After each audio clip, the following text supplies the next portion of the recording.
बिस्मिल्लाहिर्रहमानिर्रहीम, अस्सलाम वालेकुम। मैं शाहिद सकलैन हूँ। आप मुझे मेरे यूट्यूब चैनल फेसबुक पेज पे देख रहे हैं। आज 31 मई है और इतवार का दिन है। आज मैं आपको एक ऑडियो सुनाऊंगा और इस ऑडियो में आपने ख़ुद सुनना है कि किस तरह आजकल एक नए तरीके से लोगों को परेशान किया जा रहा है, उनको लूटने की कोशिश की जा रही है और कुछ लोग अंडर प्रेशर में आके बाकायदा तौर पे आप तो दबाव डाला जाता है, आपको मजबूर किया जाता है कि आप उनकी बात ना मानें और आप फिर मजबूर हो जाते हैं। इस तरह के वाक़यात जो है ये हो रहे हैं आजकल। यही चीज़ आज आपके साथ शेयर करनी है। मेरी कोशिश होती है कि इस तरह के मामलात जो अमूमन अवेयरनेस के होते हैं, जिनमें फ़्रॉड या स्कैम्स जो लोग कर रहे हैं, उनके हवाले से बातचीत होती है, वो मैं आपके साथ ज़रूर शेयर करता हूँ। और आप भी अक्सर व बेशतर मेरे साथ ऐसी चीज़ें शेयर कर रही होती हैं जो मुझे हेल्प करती हैं लोगों तक जो है ये अपनी बात पहुंचाने में और लोगों को ये समझाने में कि आपने बहुत एहतियात करनी है। आपको अंदाज़ा है कि रोज़ नए तरीके ईजाद होते हैं,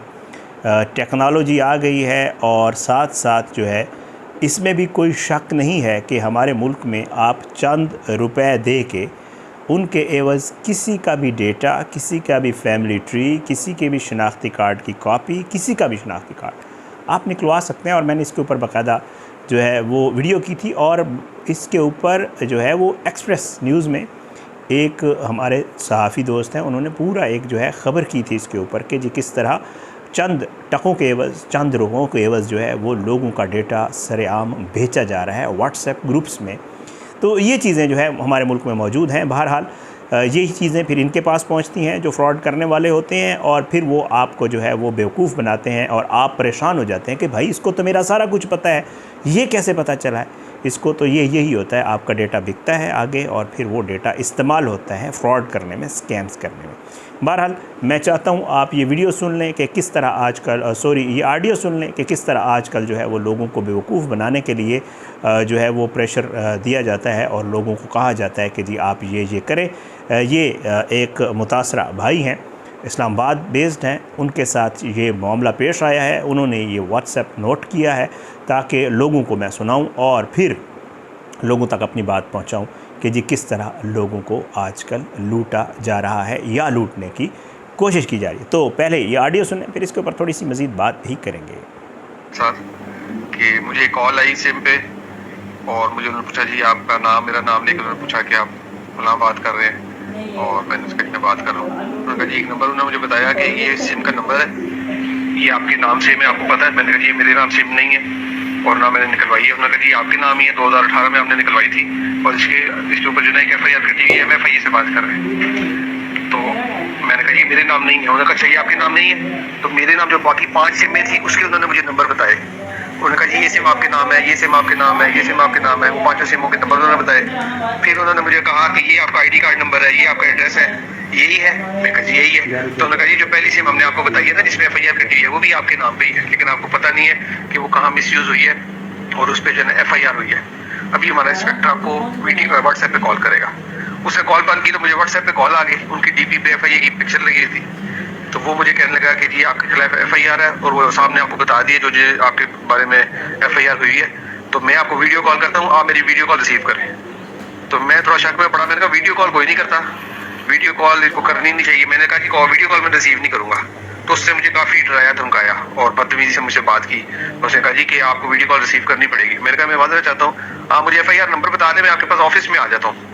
उसको मेरी लोकेशन भी पता थी कि मैं इस्लामाबाद में नहीं हूँ। तो वो मुझे कहने लगा जी मुझे आप 2 घंटे में कैसे मेरे पास पहुंचेंगे, मुझे आप 2 घंटे में मेरे ऑफिस में चाहिए। तो मैंने उसको जाहिर करवाया कि जैसे मैं इस्लामाबाद में, मैंने कहा जी आप मुझे बताएं मैं 2 घंटे में आपके पास आ जाता हूँ। उसने मुझे जो है कहा कि मैं आपको लास्ट टाइम वार्न कर रहा हूँ, आप वीडियो कॉल मेरे रिसीव करें। मैंने कहा जी मैं वीडियो कॉल रिसीव नहीं करूंगा, आप ऐसे मुझे बता दें कि आपने मुझे क्यों देखना है। उसने कहा जी मैंने वेरिफिकेशन करनी है। तो मैंने कहा जी वेरिफिकेशन ऐसे नहीं होती, वीडियो कॉल पे कौन वेरिफिकेशन करता है। तो वो आगे से गुस्सा हुआ, नाराज हुआ, मुझे कहने लगा अच्छा आप मुझे बताएंगे कैसे वेरिफिकेशन होती है। तो अगर आप वीडियो कॉल रिसीव नहीं करते तो फिर हम आपको बताएंगे कि हम आपको कैसे 2 घंटे में अपने दफ्तर लेके आते हैं।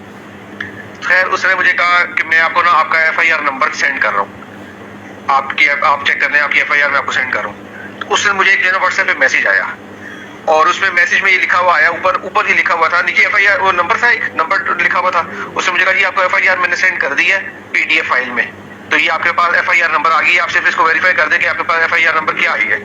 तो वो मैंने देखा तो उसके ऊपर मैसेज लिखा हुआ था कि आपका फोन का डेटा जो है दूसरे फोन में ट्रांसफ़र होने लगा है और ये इसका कोड है, तो ये कोड आप किसी के साथ शेयर ना करें। तो वो तो मैंने मैसेज पढ़ लिया, तो मैंने कहा जी ये तो इसमें लिखा हुआ है कि आप मेरा डेटा सर ट्रांसफर करने लगे। उसने कहा जी FIR नंबर है, आप इसको फौरन मुझे बताएं कि ये क्या FIR नंबर आपके पास आया है। तो मैंने कहा जी ये मैं आपको नहीं बता सकता, अब मैं आपके ऑफिस आके आपको बताऊंगा। खैर उसने फ़ोन बंद कर दिया। काफ़ी मैं उस पर ट्राई करता रहा उसके पास नंबरों पे, लेकिन वो नंबर डायल नहीं हुआ। तो यहाँ तक नौबत आ गई है कि हमारी सारी डिटेल, वो मेरे घर के नंबर थे, मेरे फैमिली के नंबर जितने भी थे, वो सारी डिटेल उनके पास है। तो यहाँ तक नौबत आ गई है कि अब हर आदमी जो है ना इस तरह से कॉल करके और फ्रॉड करने की कोशिश कर रहा है। तो मैंने कहा मैं आप भाइयों से भी शेयर करूँ। सुन लिया आपने जी किस तरह। अच्छा, हैरानकुन बात यह है कि जिन इदारों ने ऐसे स्कैमर्स को पकड़ना होता है, ऐसे लोगों को पकड़ना होता है, मज़े की बात यह है कि ये लोग उन्हीं का नाम इस्तेमाल करते हैं फ़्रॉड करने के लिए। वो खुद सोचें, वो बता रहे हैं कि जी DP लगी हुई थी, जो मुझे कॉल आई व्हाट्सएप की, उसके ऊपर FIA का जो है वो बाकायदा तौर पे जो है वो मोनोग्राम या लोगो या तस्वीर जो भी आप उसको पिक्चर DP के ऊपर लगी हुई थी, और जिससे ये ज़ाहिर होता था कि शायद वाकई FIA की तरफ से कॉल है। फिर दूसरा ये कि इनके पास आपका डेटा होता है, जब वो आपको ये बता रहा है कि जी आपके नाम पे इतनी सिमें इशू हुई हैं और ये उनको नंबर हैं, और फिर आपको ये भी बता रहा है आपका ये शनाख्ती कार्ड है। अच्छा, वो आपको आपकी लोकेशन आपके घर के पते तक बता रहे हैं, तो फिर बंदा परेशान तो हो जाता है ना कि यार ये जो रिकॉर्ड होता है या ये जो डेटा होता है वो तो सिर्फ इदारों के पास होता है। अगर इदारों के अलावा किसी बंदे के पास है तो ये कितना खौफनाक है और कितना ख़तरनाक है। बंदा अंडर प्रेशर आ जाता है। एक सादा मासूम एक आम आदमी है, अच्छा कोई पढ़ा लिखा नहीं है फ़र्ज़ करें, और उसको कोई कॉल चली जाती है। मेरे अपने पास ऐसी कॉल्स आती हैं कुछ जानने वालों की, कुछ रिश्तेदारों की, कुछ लोगों की। ये जो मैंने पिछले दिनों आपको बताया था कि जी पार्सल वाला आया है, मेरे अपने फैमिली में बंदे के साथ हुआ। उसको कॉल करके कहा गया कि जी आपका पार्सल आया हुआ है, आपका ये इसके ऊपर एड्रेस लिखा हुआ है, आपका ये फ़ोन नंबर लिखा हुआ है, आपकी ये चीज़ें लिखी हुई हैं, तो आप काइंडली हमें कंफर्म कर दें।